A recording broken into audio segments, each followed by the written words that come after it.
So we're on March the 13th, 1922, otherwise I'll be shot. So the great good on hearing the truth. This is the beginning of something that will continue on into the higher volumes, and that is the Lord emphasising the importance of reading and studying the texts and telling us that no matter how much progress you think you have made, that it is very important to keep the study of the texts going. Okay? So Luisa said, I was in my usual state and I found myself in the midst of a flowery valley in which I found my late confessor who died at the 10th of the current month. Now, is there a note in your book to tell you who that is? No. It's Father Gennaro di Gennaro, the confessor that she had for years and years in the early stages of the volumes. Okay? Father Gennaro, Gennaro, Di Gennaro, Gennaro. That's a bit like saying Joseph of Joseph. Yeah. It's very unusual. Father Gennaro Di Gennaro. Okay. And he was her confessor for many years. And he's going to tell her something that's actually terribly important. Now, he's now on the other side because he has died. Okay. So I found my late confessor, she's an out-of-the-body experience. According to his habit when he lived down here, that is in this low place of the earth, he told me, tell me, what did Jesus say to you? Because apparently that's what he always said to her. What did Jesus say to you? And Luisa said, watch this now, this is very interesting. He spoke to me in my interior. He did not tell me anything with words, and you know that I don't take into account the things I get in my interior. That's absolutely incredible, isn't it? Mm-hmm.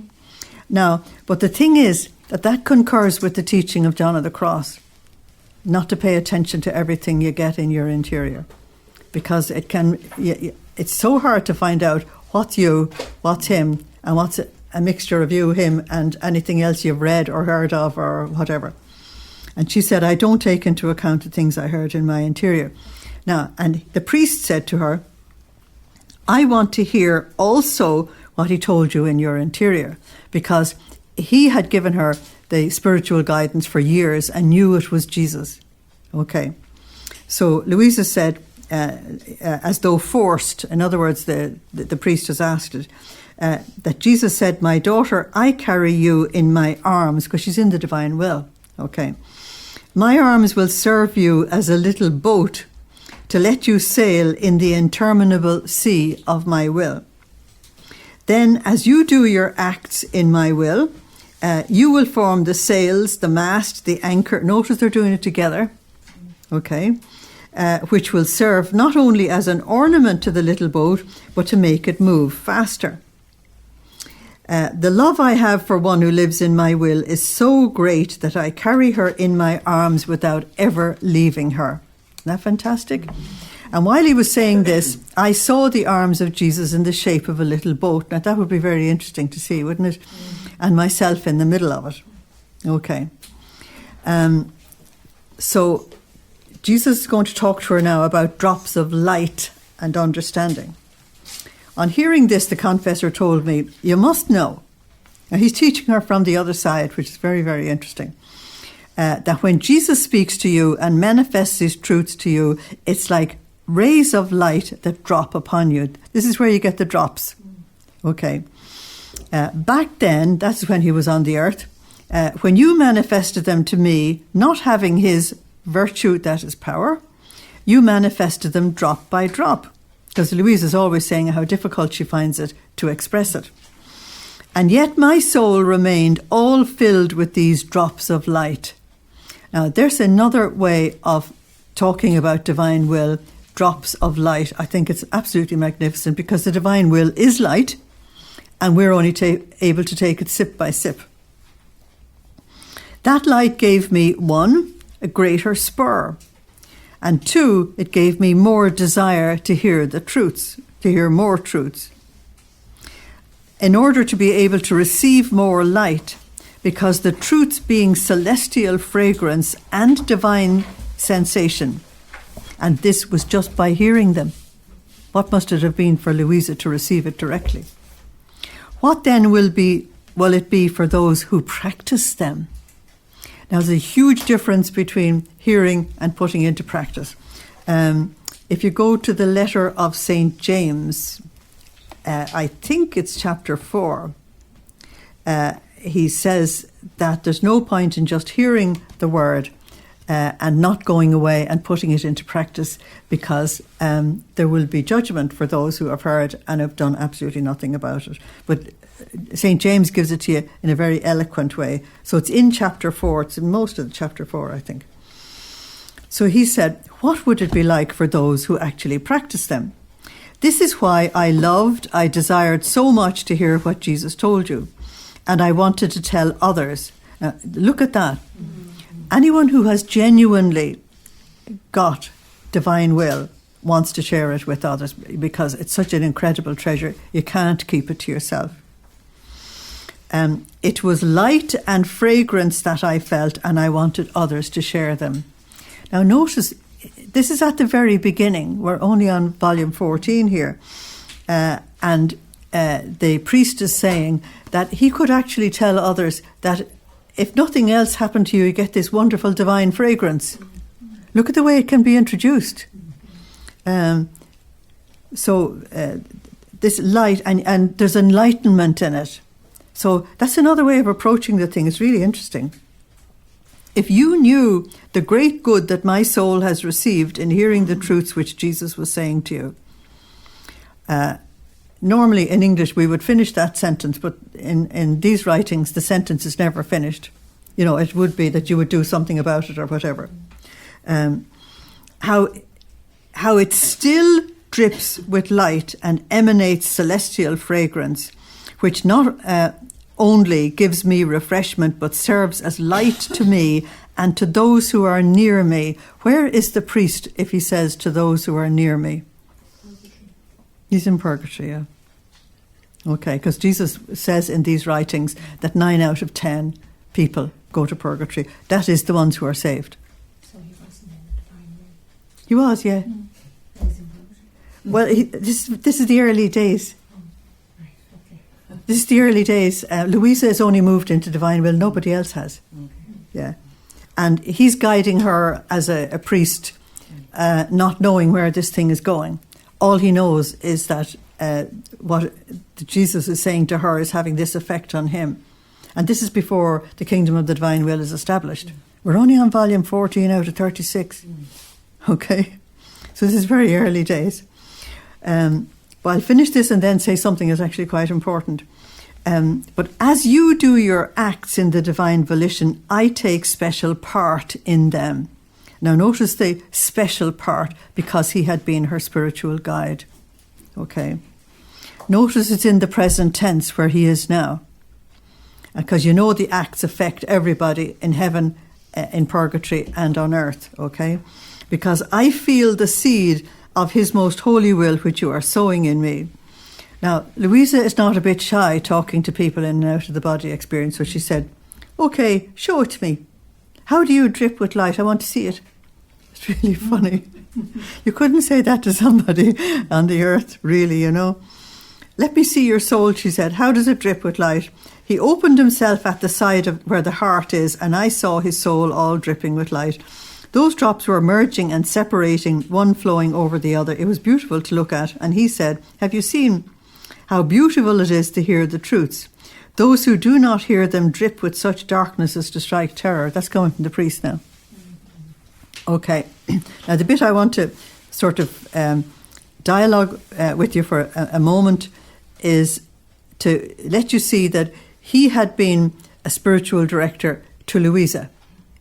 And here he is now on the other side telling Luisa that he was growing and needing the teaching that she was giving to him. This is the way the Lord does things. He always works at both ends of the line. And if you look at the history of the church, we have quite a number of people like this. Catherine of Siena, Father Raymond of Capua. Now, he wasn't canonized, but he was made venerable or beatified. So while he was directing her, she sanctified him. Okay. You have Francis of Assisi and Clare of Assisi. You have Francis de Sales and Jane de Chantal. You have Teresa of Avila and John of the Cross. And there's lots more. But I want you to see that the Lord is working at both ends of the line. And when the Lord is making a saint and somebody is trying to guide that person is way beyond where the guide is. And so you're automatically pulled up the mountain. It's absolutely beautiful. The church has loads of testimony about that. There are others as well. There's St. Faustinus, at least one priest that guided her as well. There are others. Mary and Claude. Yeah, Claude de la Colombière. That's Margaret Mary Alacoque, isn't it? Yeah. Okay. It's just that when you start thinking about it, you realise I hesitate to call them couples in case I'd be completely misunderstood. But there are souls that are coupled together to take this journey. Now, sometimes the Lord does it differently. In times of crisis in the church, the Lord often brings forth saints as a bunch of grapes. In the early part of the 20th century, you have Padre Pio, Maria Valtorta and Luisa all living close to each other.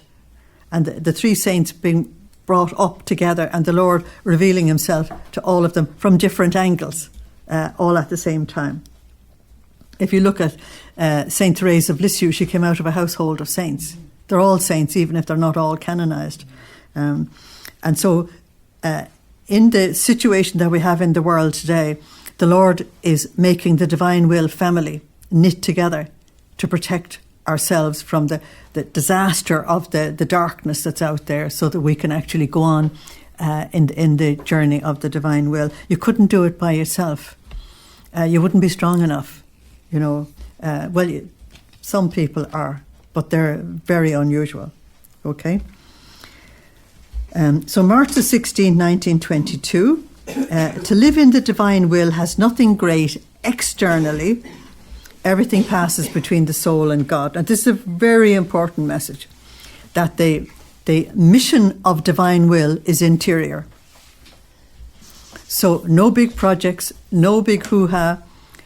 He's not going to let you work big miracles out there, and so you'll do what some of the evangelists do in America, run these mega churches and there's thousands and thousands and you're working miracles. That's not how divine will works. Divine will gives you such power to reach people internally that it would be a disaster if they knew you were doing it. Does that make sense? Yeah. And so he leaves you looking perfectly ordinary tuppence halfpenny on the outside. That is, if you are tuppence halfpenny like me. And the whole mystery is going on internally, which I absolutely love. And of course, that was the reality of his mother during her lifetime. And that's what he's going to tell you here. So Luisa says, continuing in my usual state, I was thinking to myself, I feel that I am, my book says the most bad, which is wonderful English, that I'm the worst of all. Yet my sweet Jesus tells me that his designs upon me are great. So it seems a contradiction in terms. That the work which he is doing in me is so important that he doesn't want to entrust it even to the angels. But he himself wants to be the custodian, the actor and the spectator. Yet, what great things do I do? Nothing. My exterior life is so ordinary that I do nothing beneath others. Okay? I do things beneath others, which is a very poor English. In other words, I less than, yeah. Because what she did was crochet. Do you know what I mean?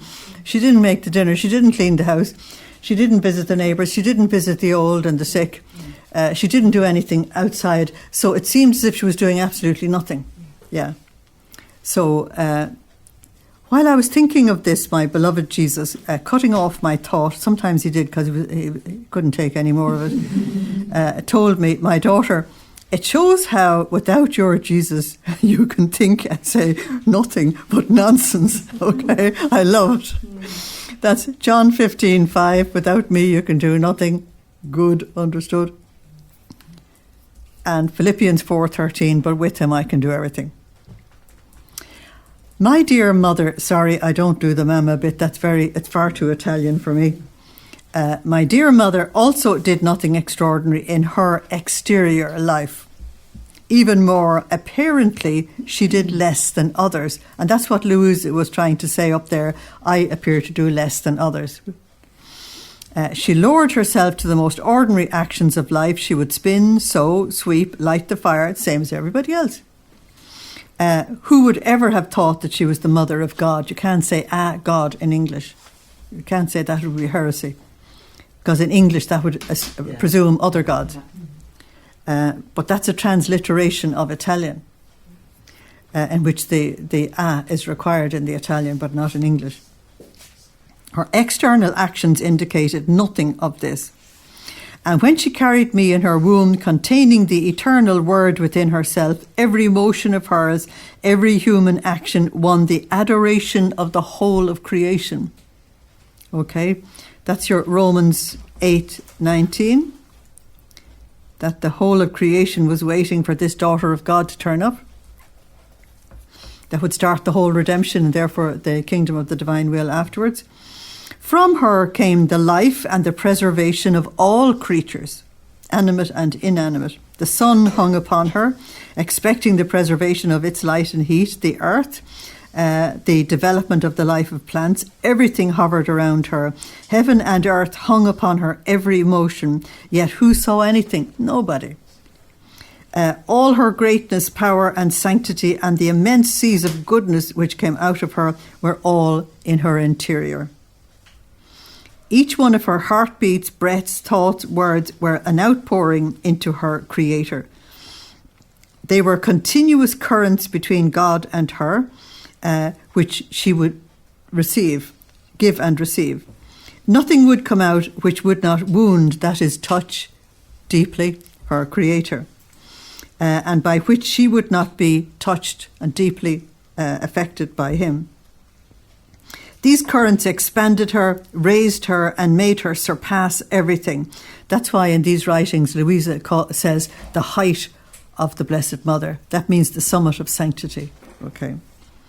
But no one saw anything. I alone, her God and her Son, was aware of everything. Notice I alone, not Joseph. Joseph would have been aware of the fact that she was very holy and all the rest of it, but he wouldn't have been aware of the fullness of the grace that was in her. Such currents, you'd have to put S there, ran between my mother and I, that her heartbeat would run within mine and mine within hers. So she lived from my eternal heartbeat and I from hers. He's talking about living at the divine will level. Therefore, our lives were blended together. And this was exactly what, in my eyes, distinguished her as my mother. External actions do not satisfy me, nor do they please me, if they do not start from the interior life that is formed by me. Now, so we're studying divine will, and he's saying if the actions don't begin in the divine will, they're not divine actions, and therefore he's not interested. That's like somebody showing you a photograph of a €1,000 note, if there is such a thing. I don't know if there is or not. What's the use in looking at a photograph of it? If they gave you a real one, it would be different. And so he's not interested in things that don't come out of his divine will. Now, what is your wonder if your external life is completely ordinary? Because all the reality that's happening is interior. I am used to covering my greatest works with the most ordinary things.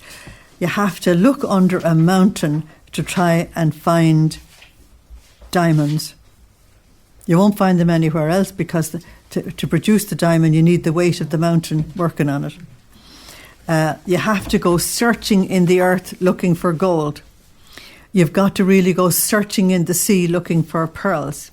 Okay, he covers his great works always, and they're always hidden. Okay, so that no one may point to them and I may be free to operate. Now, he's talking about his great works in the Spirit. If you take Bernadette of Lourdes, nobody would have given a second thought to this poor girl whose parents couldn't feed her, and from the time she could walk was out in the fields minding sheep. Nobody would have known what was going on inside of her or what God had intended to do with her. If you take Therese of Lisieux as well, a sickly child who lost her mother at a very early age and didn't really get over it, who would ever have thought that she would become a doctor of the church at 24, that kind of thing. So he hides his works so that nobody will see them.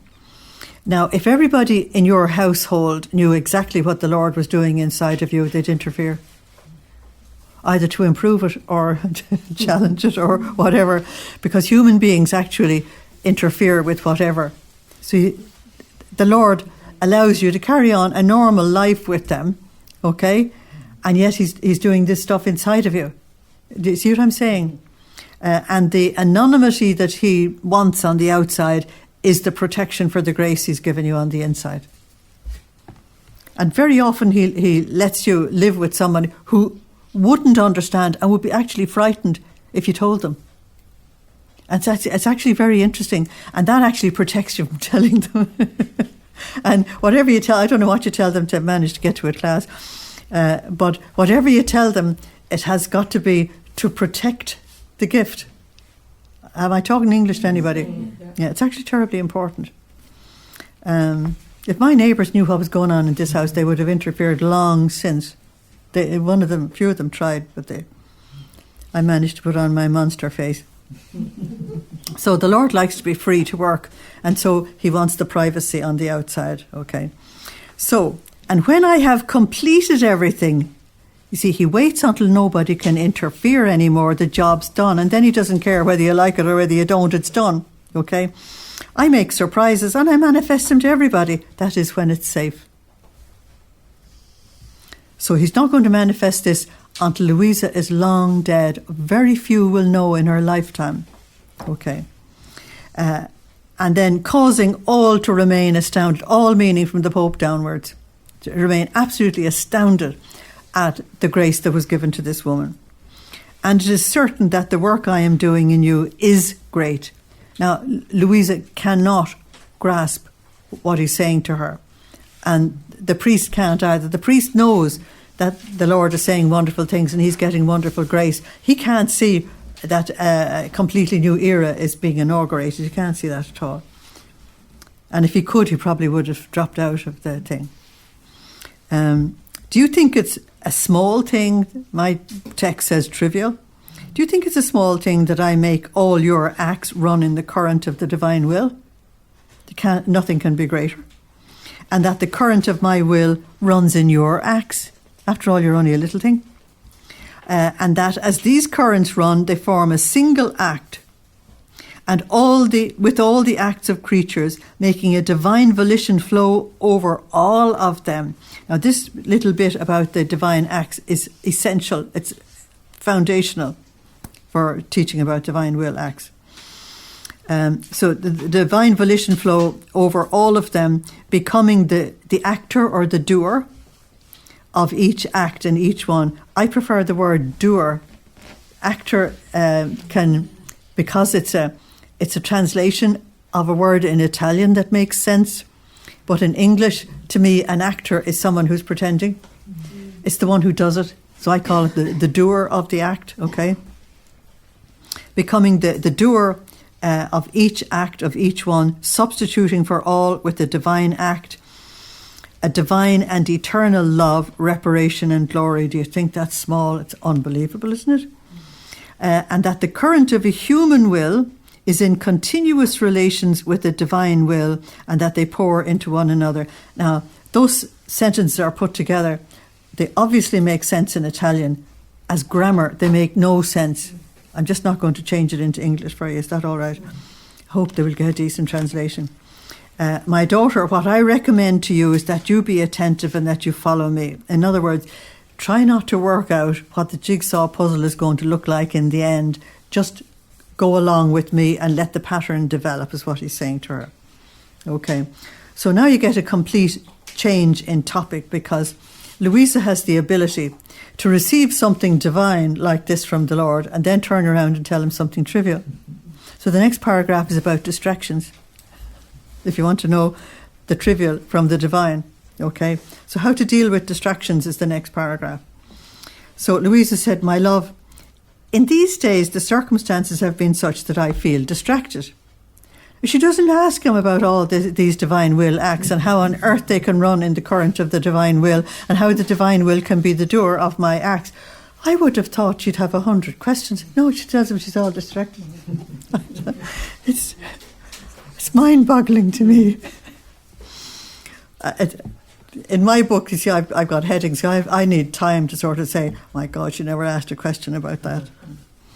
And I would think the Lord would have been astounded as well. So she said, I felt distracted. And he said, therefore be attentive.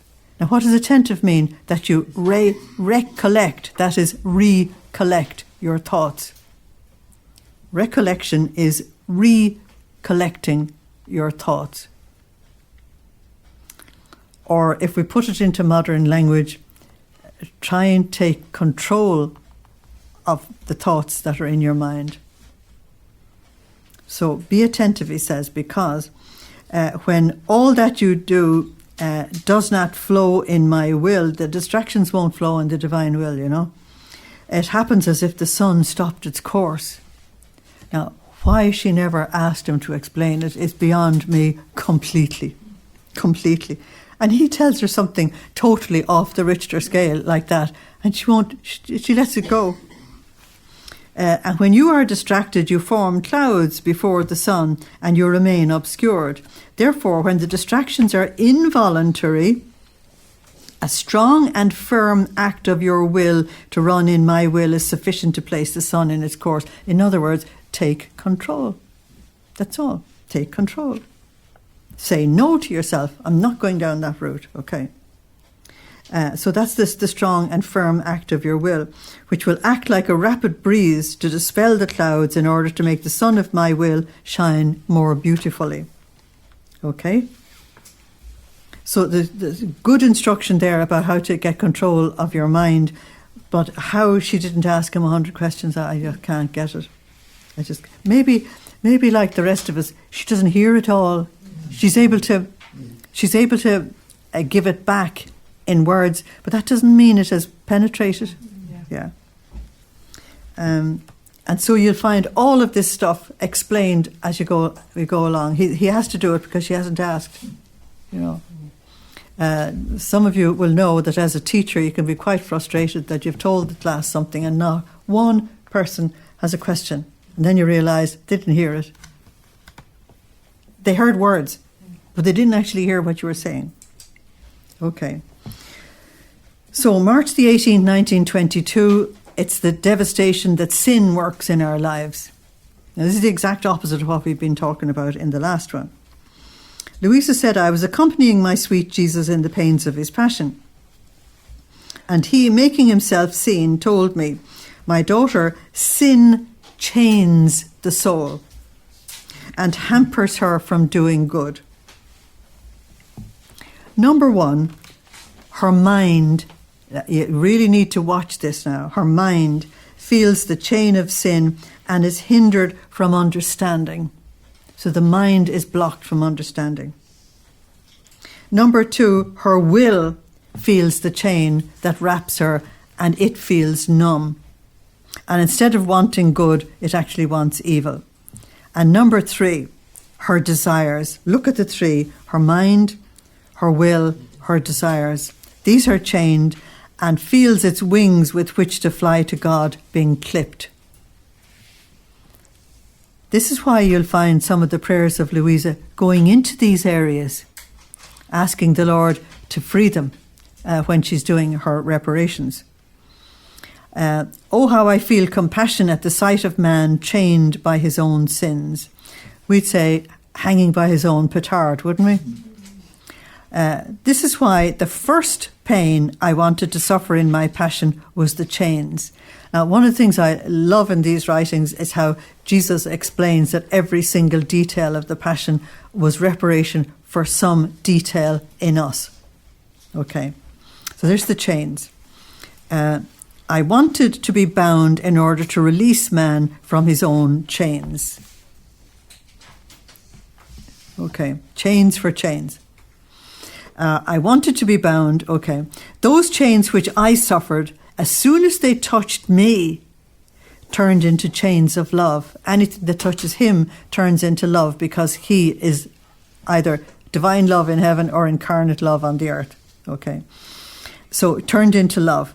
And in touching man, burnt up and snapped his chains that bound him with my loving chains. Isn't that lovely? So, chains for chains. Isn't that awful? Okay, thorns for thorns. And so the next long paragraph is the work of love, because that's everything that Jesus did was a work of love. And I want to give you a little heading for it. Love lives by giving, giving all. Love lives by giving, comma, giving all. Now, it's a famous statement, and I just can't remember who said it. I'm only quoting it. Please don't think it came out of me. Okay. He says, my love is operative. That means it's active. Use a word that we use. My love is active. In other words, it's not passive. I'm not just walking past you, wishing you well. It cannot be without operating. That means expressing itself in words, in works. Okay, it cannot be without expression in works. So his love is not theoretical and it's not passive. Therefore, I prepared for all and for each one that which is needed in order to rehabilitate them, heal them, and embellish them anew. Now notice the order. The human beings had to be rehabilitated into the kingdom of God first. Then they had to be healed. Now, if you watch the teaching of Jesus, particularly if you follow Maria Valtorta's works, that's exactly what he does. He teaches them, and then he gradually rehabilitates them into the kingdom. Then he heals them, and then embellishes them. He builds on what he has actually set up. I did everything so that if the soul makes up her mind, she may find everything ready and at her disposal. So, 1, I keep chains ready to burn up hers. Now, to burn up her own is not English. We say hers. To burn up hers. Now, what would these chains be? Go to Matthew 11:28-30. Take my yoke upon you, remember? And learn of me, for I am meek and humble of heart. Matthew 11:28-30. And then you'll find rest for your souls. So I keep chains ready to burn up hers.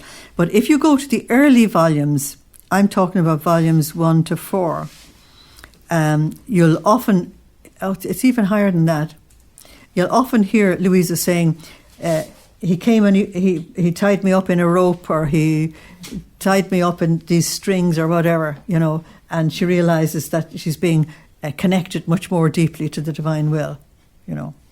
So it depends on where a person is at, whether you call them chains or ropes or threads of divine will, she calls them in the end. Okay. So that's to burn up our chains.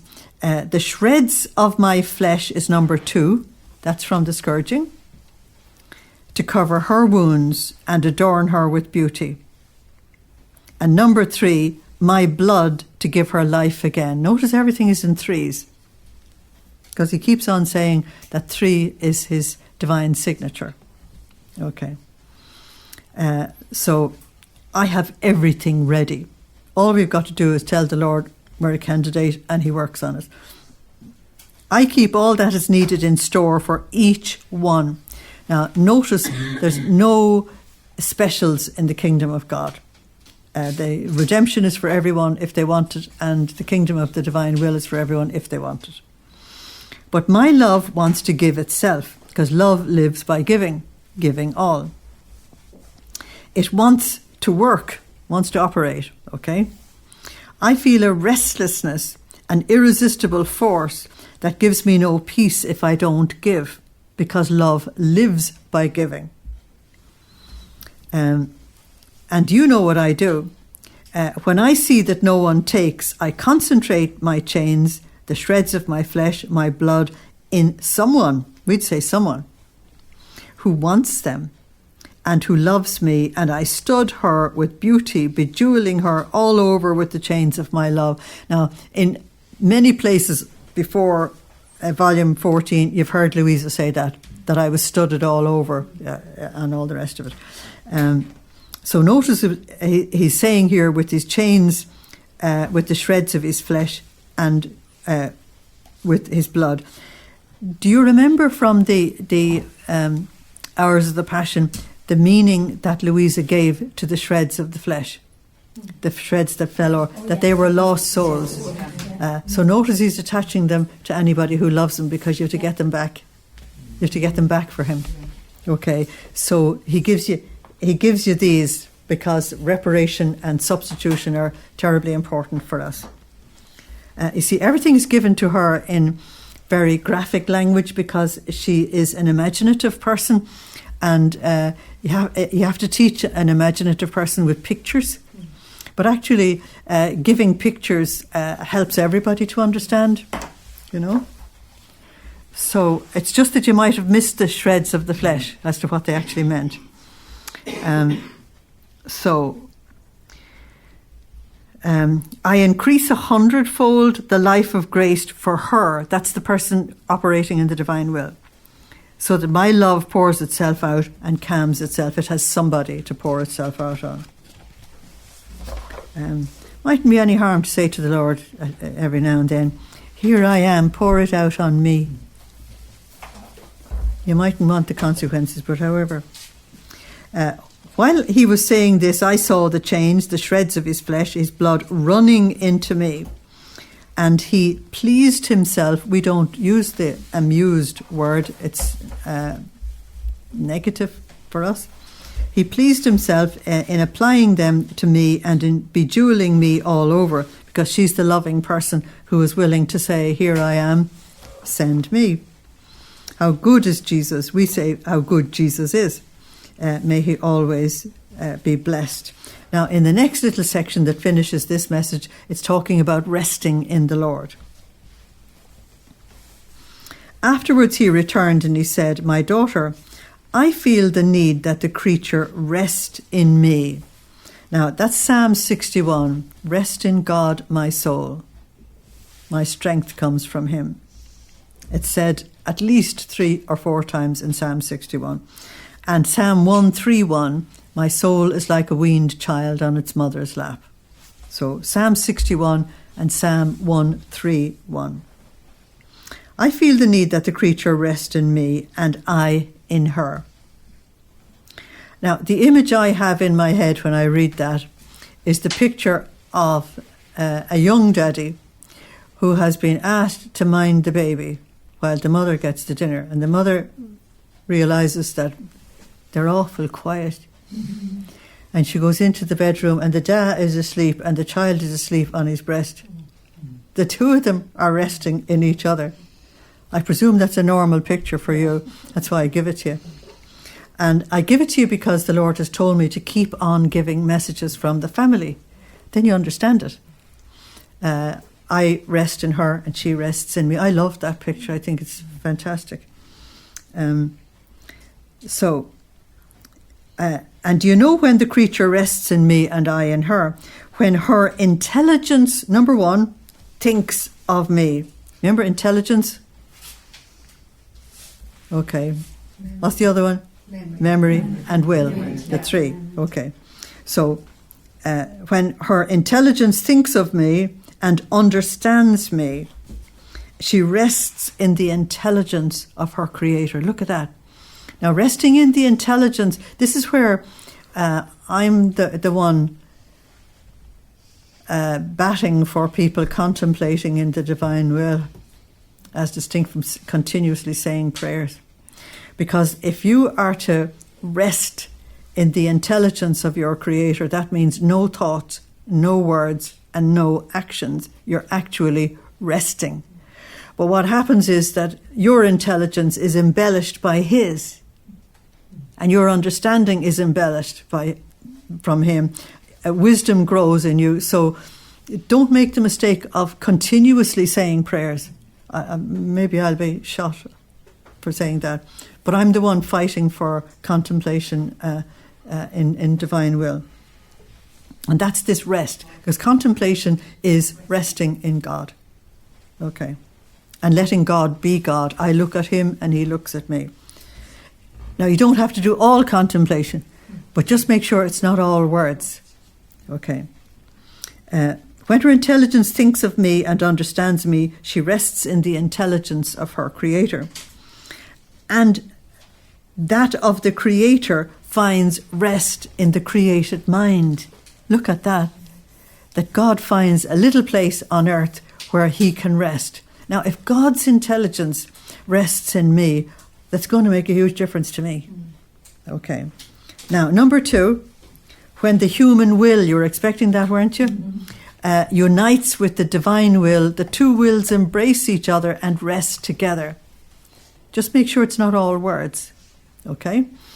If human love rises above all created things and loves its God only, what a beautiful rest God and the creature find reciprocally. Okay. So, intelligence, will, and love. Okay. Intelligence, will, and love. 3 ways of speaking about the Trinity again. One who gives rest finds it. And I become her bed and keep her in the sweetest sleep. That's the sleep of contemplation. Clasped in my arms, and therefore come and rest in my bosom. Now, St. Therese of Lisieux would have said, yes, yes, yes. That's the way to do it. Okay. So, March the 21st, 1922. This time we're talking about the Holy Spirit. Breathe on me, breath of God. And that's why in the Divine Will circles that hymn has become one of our hymns. But many of the hymns that they sang in charismatic renewal are very suitable for Divine Will, and I think the Lord was preparing them to just take another leap. Okay.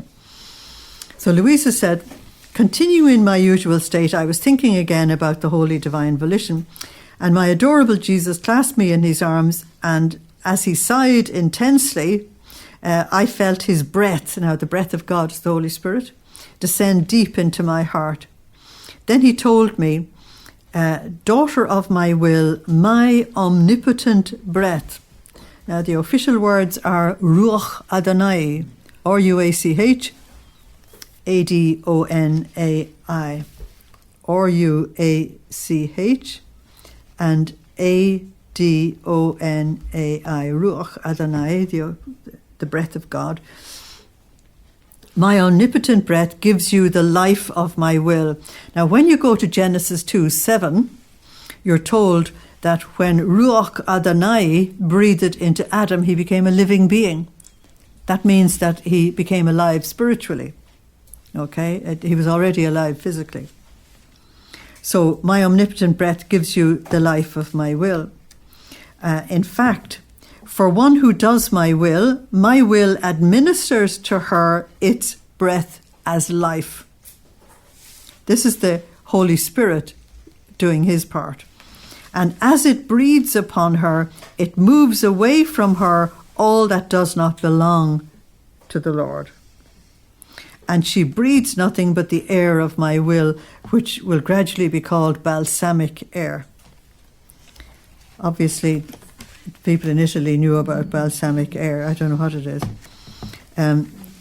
It is a continuous receiving of myself and giving herself to me at each breath. Now, I think the best thing I can do is get you to look at me for 1 second.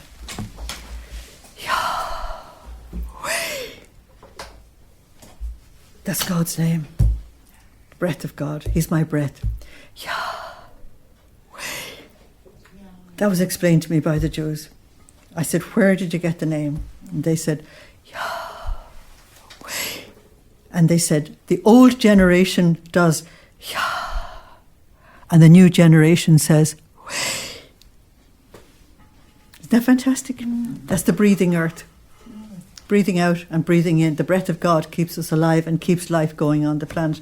I had a wonderful experience at one stage in Durban in South Africa, where I was doing a parish mission there. And in the local hospital, at 11 o'clock in the morning, on floor 3, an old man died and his grandson was born on floor 1 at exactly the same time. And at the funeral, I did the breath of God for them, and we got the mother to bring her tiny baby. And we said, look, the breath was received by the next generation, and the breath was breathed back to God by the older generation. Everybody cried, not for sorrow, but for the mystery. And I said, just make sure you breathe the breath of God. Isn't it wonderful? That's just why I think it's better to illustrate it than to just explain it. Is that okay? And so the hymn, Breathe on Me, Breath of God, is terribly important for anyone in Divine Will. I love singing it. So that's the Holy Spirit breathing upon us. And if we have difficulty in anything with Divine Will, just say, breathe on me, breath of God. And then would you take a deep breath when you say it? So to make sure that you know you're actually doing it. Okay. So the next paragraph then is about the union of wills, the two wills coming together. My will hovers over the whole of creation. That is, nothing in which my will does not have its seal. Now, we dealt with the seal a couple of weeks ago, didn't we? You might have forgotten. But gradually I'll show you the list of words that you need to pick up and study eventually, and seal is one of them. Okay. Now, this will of mine wants all things to be enclosed within itself in order to receive the return for its own noble and divine acts. It wants to see the air, the wind, the fragrance, the light of its volition hover over all human acts. Now, Luisa is being told, but she's not going to be able to hear this for some time, that what she's being taught is for all human beings to benefit. She does know, but it may not actually have hit her, that it's affecting the whole human race.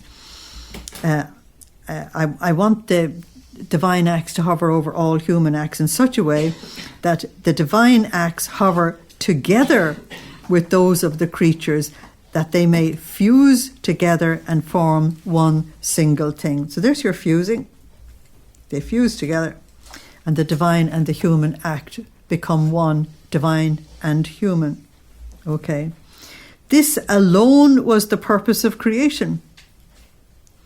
That the emanations, the terrible word, isn't it? The outpourings of the wills be continuous. So instead of emanations, you have outpourings, okay? I want it, I demand it, and I expect it. Now, that's the first time you actually read those words.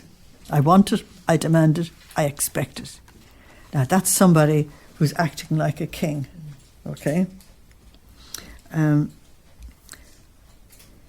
So this is why I am in such haste that my will and its value and its effects become known. And of course, it's only when he talks about them becoming known that Luisa has a problem, because she says, how can I tell anybody I'm stuck in a bed and I can't leave it, So that as the souls who live in my will do their acts, through their continuous outpourings in my will, they will diffuse them like air over everything, and their acts will multiply in all human acts, investing and covering everything as acts of my will. Isn't that beautiful explanation there?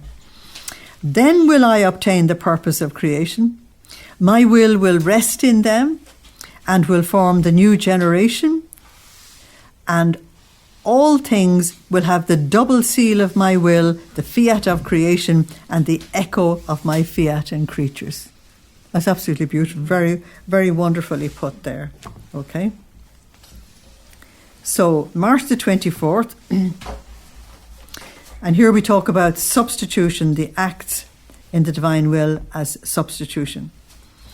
Continuing in my usual state, my beloved Jesus, on coming, told me, "My daughter, as the soul emits her acts," and that's much better than emanations, isn't it?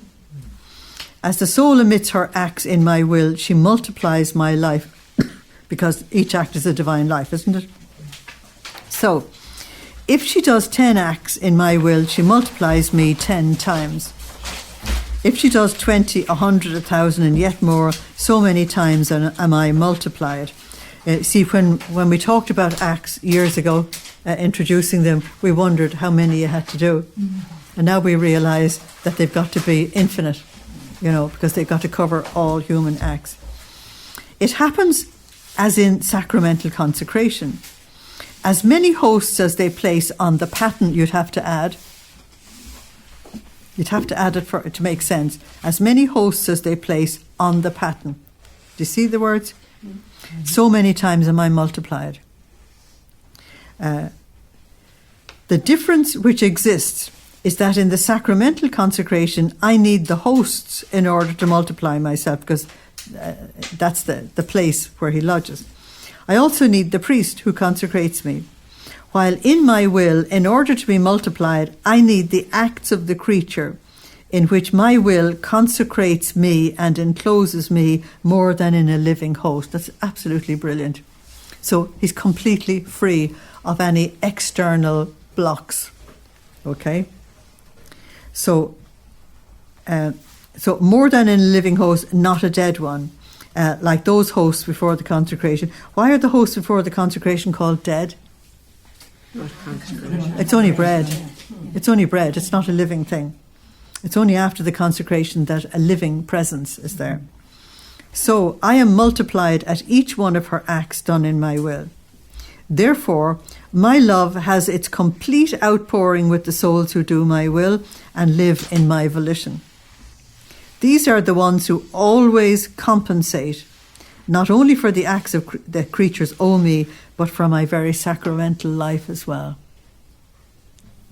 So that's all that is left void in his experience. Okay. So how many times my sacramental life remains obstructed in the few hosts in which I am consecrated. This is very interesting, because there are few communicants. You have a whole ciborium full of hosts, and it's left in the tabernacle. That's what he's saying. He doesn't want to be hosts in a tabernacle. He wants people to receive him. It's us he's after. He doesn't want to sit in a box. Excuse me for saying it like that. Other times, there are no priests to consecrate me. I was in a parish in the Transvaal in northern South Africa, where one parish was the size of Ireland, and there was 4 Irish priests running it. They were run absolutely off their feet, and no matter what they did, they could not say Mass more than once a month in any area. Now, I don't mean a small area like Selbert, but I mean an area as big as Leinster. They might only manage to say Mass once a month. And even at that, they were going all the time. There's no let-up, So he's talking about in some places there aren't enough priests to consecrate me. And not only is my sacramental life not multiplied as much as I would like, but it remains without existence. Okay, in other words, the consecration hasn't happened. How my love suffers, because love wants to give. Love lives by giving. I would like to multiply my life every day into as many hosts for as many existing people. That's 7-point-something billion, okay? And give myself to them. And because here you're hearing that God loves us infinitely and we're blocking his love, expressing itself. But I wait in vain. My will remains without effect. However, what I have decided will have its fulfillment. In other words, he has to work out a way to get round our blocks and to get round our deficiencies, okay? And he has found the brilliant way of us being living hosts, you see? So I take another way, and I multiply myself in every living act of the creature done in my will. So all the acts are automatically multiplied to infinity. To have them substitute for the multiplication of my sacramental lives. Ah, yes. Only the souls who live in my will substitute for all the communions that creatures do not do. It's good for us to actually remember it and say it as well, that I offer this in substitution. For all the consecrations the priests don't do. In them I will find everything, even the multiplication of my sacramental life. Okay. And it's important for us to also say to him, I receive you in your divine will on behalf of all those who can't receive you because either they're not baptized or they're in a foreign religion or they've given up faith or whatever. I receive you for them and I want you to reach out to them. So therefore I repeat to you, your mission is great.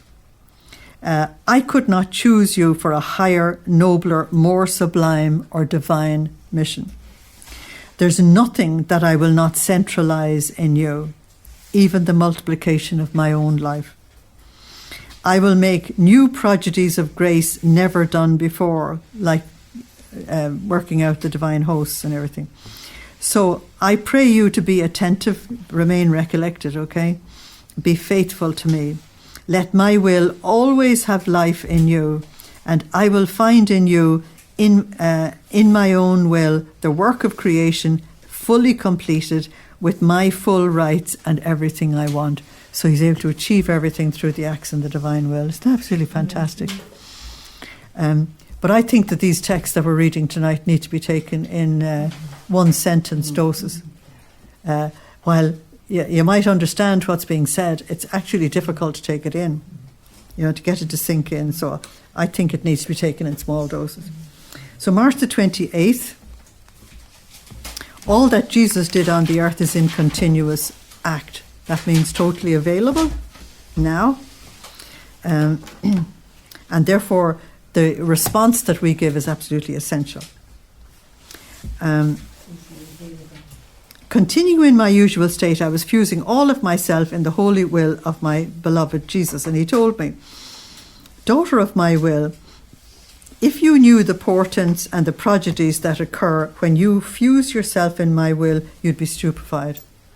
Our problem is we have words and we do the actions, but we haven't a clue, not a clue. We wouldn't be able to cope if we actually grasped the fullness of what we were doing.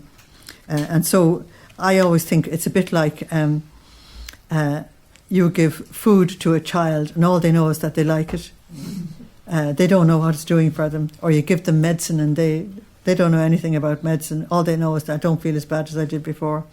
And it's a bit like that we're not able to deal with it. Now, I think it's up in volume 25 or 6 where he says that the human mind cannot comprehend what he's actually saying. You have to trust him.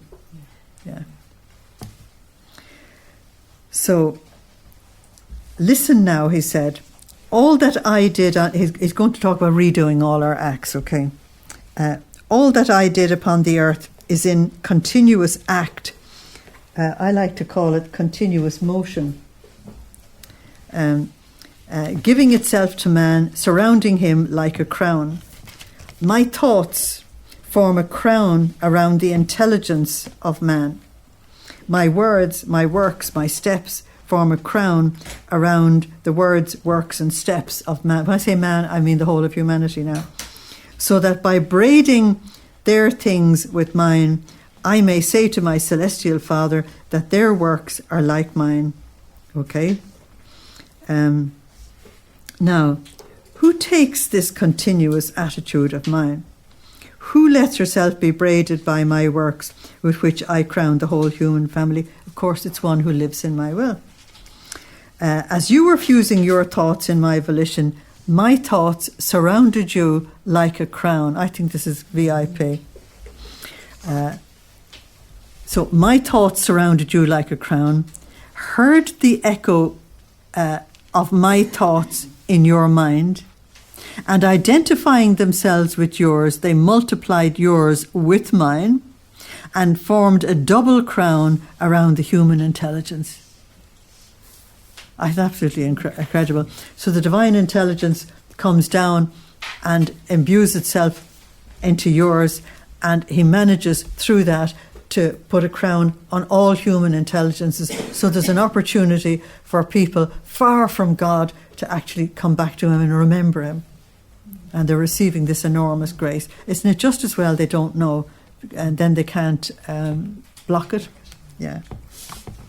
And so this is the Lord taking the wise course, you know.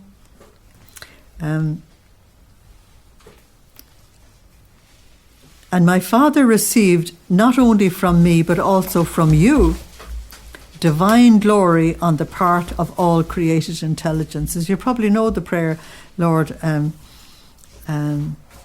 want to rise today in your divine will to cover all the intelligences of creatures so that all may rise. And you probably know it, do you? And therefore I can offer you the submission and love and obedience of all created intelligences. So I say that long before I wake up, because I wake up many times during the night. I prefer the divine acts during the night, you see. Just to make sure that all intelligences, while they're asleep, are covered, you know, so they can receive it better. So, and in doing this, all created intelligences are helped. The same with words and with all the rest. And he receives this divine glory not only from creatures, but from all other created things as well. Because all things were created to make continuous love run towards man. He continuously says that in these writings. Everything was made to send love in our direction. Okay? Coming from absolutely everything. And by justice should give homage and love to his creator for each created thing. Since everything was to send love to man, then man owes it to his creator to send love and homage back. Now, who compensates us for this? Who makes the fiat her own, through which all things were made, so as to diffuse homage, adoration, divine love for her creator over everything? It's one who lives in my will. She makes that omnipotent fiat her own, almost at each one of her words. Look at that.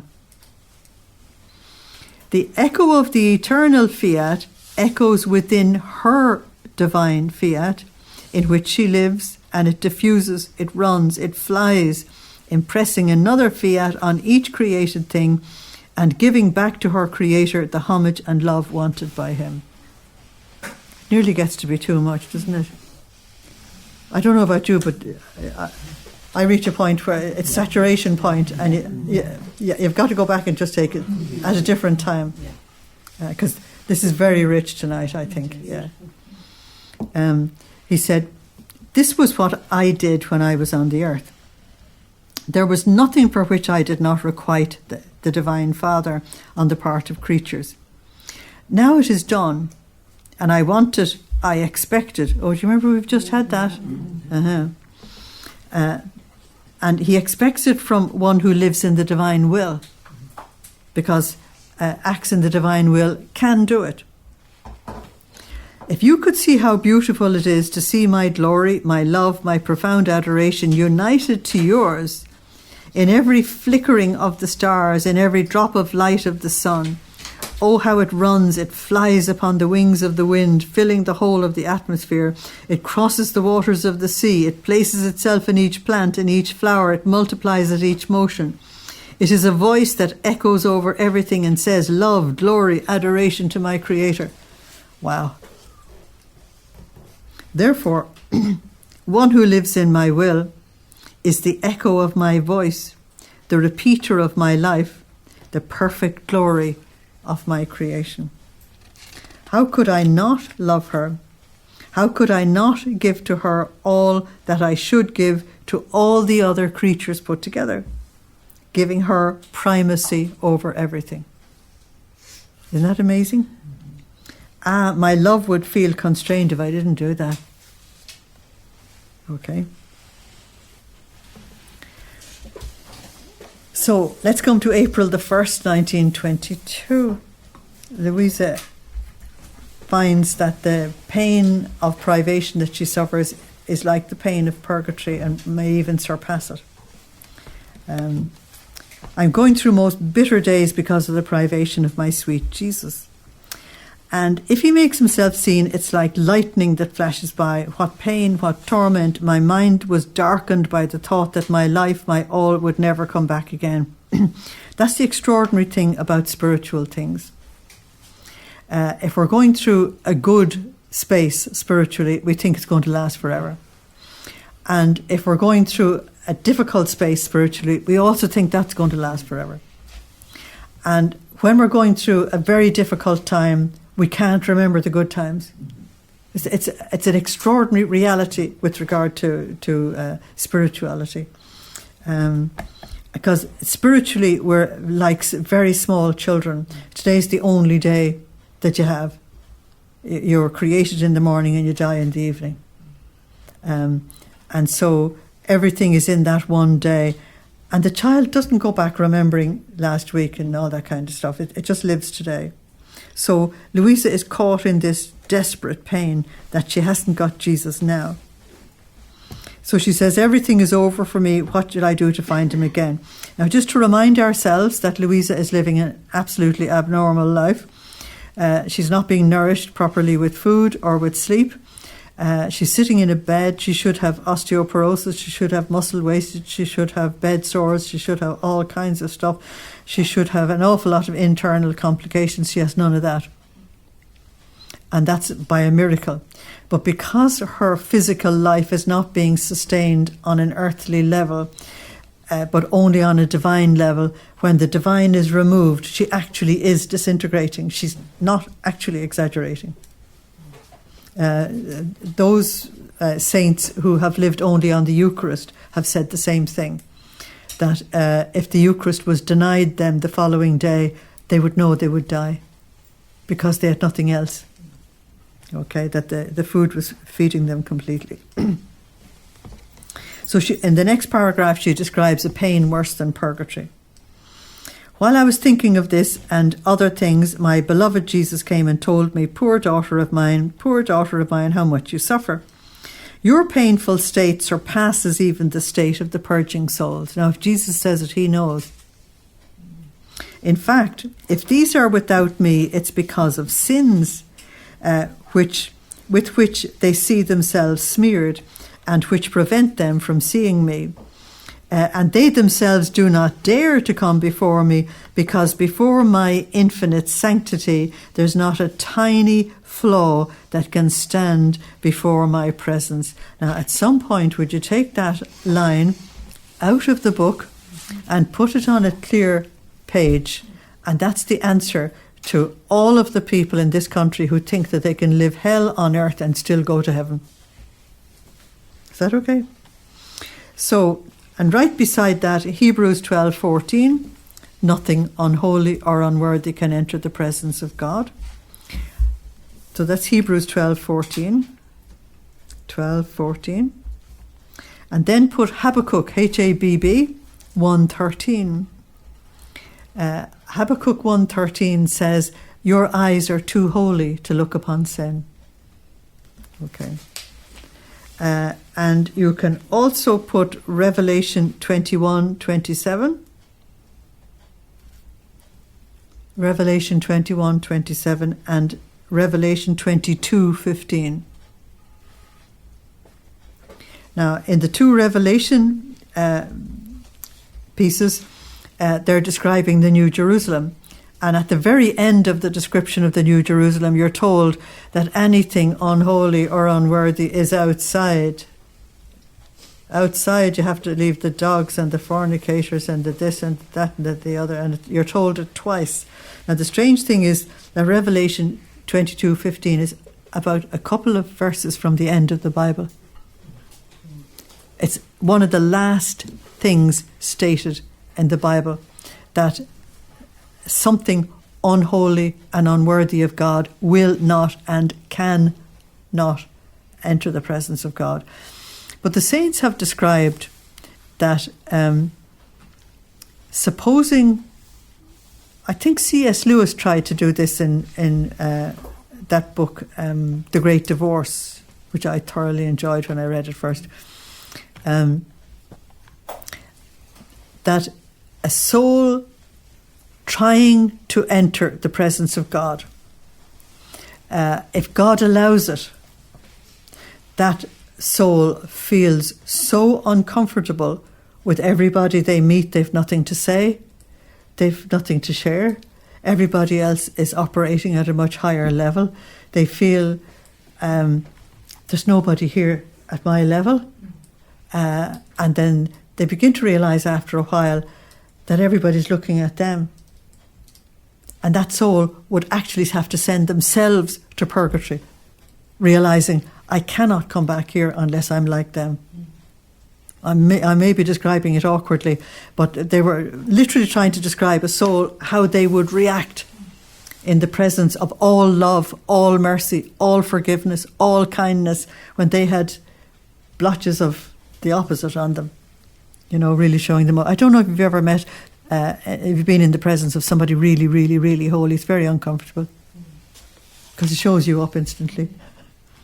If you see somebody who is extraordinarily generous, it shows you up. Extraordinarily forgiving, it shows you up. It shows you up if you're the opposite. Just like if you're in the presence of somebody who is very wise and very knowledgeable, you'd shut up, you wouldn't open your mouth because you'd realise that every time you opened your mouth you'd show your lack of it. Do you know what I mean? It's the same kind of feeling, It's like I wouldn't go on a tennis court with some of these famous guys. You know what I mean? I couldn't even push the ball, let alone catch it. So you wouldn't go into that. You'd acknowledge I don't fit. I might be able to throw a ball, but I mean it's not the same world as Wimbledon. That's a different world altogether, And only certain people can go there. Even among the tennis world, only certain people can go there. It's the same with heaven. And so when you hear at funerals that the person is in heaven just because they died, it's total heresy. It's really sad. That's why I can't stand funerals, because there's so many lies told, I had a friend who went to her mother-in-law's funeral, and the mother-in-law had been impossible to live with, you see. And at the eulogy, the mother-in-law was blown up to be, saint, whoever it was. And her son was with her, and the son was about 15 years of age. And not realising what he was doing, at a moment of quiet between one eulogy and the next, he said to her out loud so that the entire congregation heard, "Mum, when it comes to your turn, can we tell the truth?"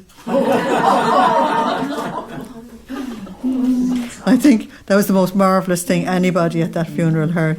Everybody laughed because they knew that what was coming from the altar was total lies. Because they all found the woman impossible to live with. And the young lad said it, not realising everybody would hear, which I thought was brilliant, But anyway, we have to somehow gently say to people that only love gets into heaven, but not sick love. Only healthy love gets into heaven, not aberrant love. Because nowadays they call the most extraordinary things love, don't they? Mm-hmm. Lust is called love. Mm-hmm. Okay. So only love gets into heaven. Because God is love. So then Jesus says, "But between me and the little daughter of my will, it's not sins that prevent me from making myself seen. It's my justice." Now, he's been telling her this for 14 volumes, but I mean, some things we can't hear. It's my justice that places itself between me and her. Therefore, your pain in not seeing me surpasses any other pain, because it's coming from God. And it's coming as part of your reparation. Poor daughter, courage. You have the same lot as me. Now, my book says my same lot. Of course, that's not English. You've got the same lot as me. How terrible are the pains of justice. Now, St. Therese offered herself as a victim to mercy, not justice. Luisa was asked to offer herself to justice. That's the worst of all. And I can share them with one who lives in my will, because it takes a divine strength to bear them. The pains of justice, he says, takes a divine strength. Now, in the higher volumes, Luisa herself will be able to say, what I am experiencing is a divine pain, which is incredible. But do not fear, I will return soon. So he's tried to tell her, and he has said it over and over again, that when he is not showing himself to her, he's doing chastisements outside. Okay? It's 1922, there's a lot going on in the world. I will return soon in the usual way. Let the rays of justice touch the creatures. My justice too must have its course. Nor will you be able to sustain it all, and then I'll be with you as before. But in spite of this, I am not leaving you. Joshua 1:5. I'm not leaving you. I too know that you cannot be without me. That's because of the great love between them. And therefore I will remain in the depths of your heart. Now that's the bit she doesn't really want. She wants it the other way. And we will plead together. Okay. So Luisa said, afterwards I followed the hours of the Passion, and I followed my sweet Jesus in the act in which he was clothed and treated like a madman. This is very interesting if you haven't read it before. My mind was wandering in the mystery, and Jesus told me, my daughter, the most humiliating step of my passion was precisely this, being clothed and treated as a madman. Why? Because he's God, and because he's divine wisdom. And of course the person who called him a madman was a great sinner and a killer, as you know. It was Herod. I became the amusement of the Jews, their rag, and Luisa describes that graphically to the point where it's hard to read. Great humiliation, my infinite wisdom, a greater humiliation my infinite wisdom could not bear. I think that needs to be coloured. This is divine wisdom humiliated into the dirt. That's terribly, terribly important. And because we don't know what divine wisdom is, we don't know the measure of the humiliation. Okay. Yet it was necessary that I, the Son of God, and of course the divine Word incarnate, suffer this pain. By sinning, man becomes mad. Sin is madness. We all know that, don't we? We even say it, don't we? Greater madness there cannot be. And from the king that he is, you need to put the word that, or it doesn't make sense. From the king that he is, he, that's the human race, becomes the slave. Now, that's John 8:44. Anyone who sins is a slave, okay? He becomes the slave and the amusement of the most vile passions which tyrannize him, and more than a madman chain him as they please, casting him into the mud and covering him with the most filthy things. Oh, what great madness sin is. In this state, man could never be admitted to the supreme majesty. There you have it again, very clear language. Therefore, I myself wanted to bear this pain so humiliating, Isaiah 53, in order to plead for man that he might leave the state of madness, offering myself to the eternal Father to bear the pains which the madness deserved. I've just remembered it's also Psalm 22, and it's the last verse of Psalm 22. Pleading for everybody. He died pleading for sinners. So each pain I suffered in my passion was nothing other than the echo of the pains which the creatures deserved. Okay? That echo boomed over me. Look at the language. And subjected me to pains, scorns, and derisions, and mockeries, and all torments. And the word is Hell. Jesus was actually given the hell that the wicked deserved. Isn't that extraordinary? So I'm going to leave it there for tonight.